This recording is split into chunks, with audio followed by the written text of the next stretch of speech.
ഈശ്വമിശിഹായ്ക്ക് സ്തുതിയായിരിക്കട്ടെ. പ്രിയമുള്ളവരെ, പരിശുദ്ധ അമ്മയോടും വിശുദ്ധ യേശു പിതാവിനോടും സകല വിശുദ്ധരോടും സകല മാലാഹമാരോടും ചേർന്ന് നമ്മുടെ പിതാവായ ദൈവത്തെ അവിടുത്തെ അനന്തമായ കാരുണ്യത്തെ പ്രതി ആരാധിക്കാം.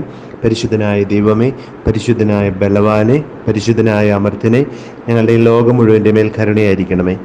ദൈവകരുണയുടെ സന്ദേശം 699 സന്ദേശം.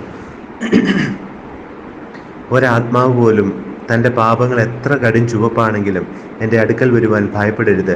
മാനുഷികമോ അമാനുഷികവുമായ ബുദ്ധിക്ക് ഒരിക്കലും അളക്കാനാവാത്ത വിധം എൻ്റെ കരുണ അത്ര ഉന്നതമാണ്.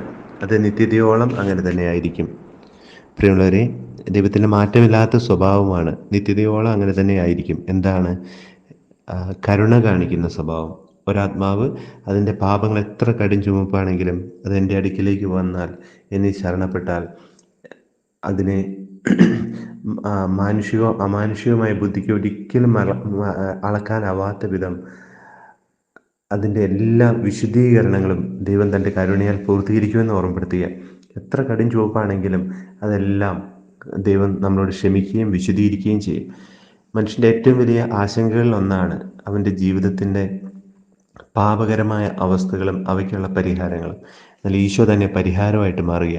അവൻ്റെ വിലയാൽ നമുക്ക് രക്ഷ ലഭിച്ചിരിക്കുക. അവൻ നമ്മളിൽ ഒരുവനായി നമുക്ക് വേണ്ടി മരിച്ചു, നമ്മുടെ ഭാരങ്ങൾ ഏറ്റെടുത്തു, നമ്മുടെ ശിക്ഷകൾ ഏറ്റെടുത്തു. അവൻ അങ്ങനെ നമുക്ക് പരിഹാരമായി തീർന്നു.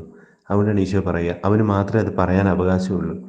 നിൻ്റെ പാപം എത്രമാത്രം കടും ചുവപ്പാണെങ്കിലും നീ എൻ്റെ അടുക്കലേക്ക് വരിക, ഞാൻ നിന്നെ വിശുദ്ധീകരിക്കാം.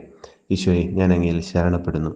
നമ്മുടെ കർത്താവ് യേശുമിശിഹായുടെ കൃപയും പിതാവായ ദൈവത്തിൻ്റെ സ്നേഹവും പരിശുദ്ധാത്മാവിൻ്റെ സഹവാസവും നമ്മെല്ലാവരോടും കൂടെ ഉണ്ടായിരിക്കട്ടെ, ഇപ്പോഴും എപ്പോഴും എന്നേക്കും.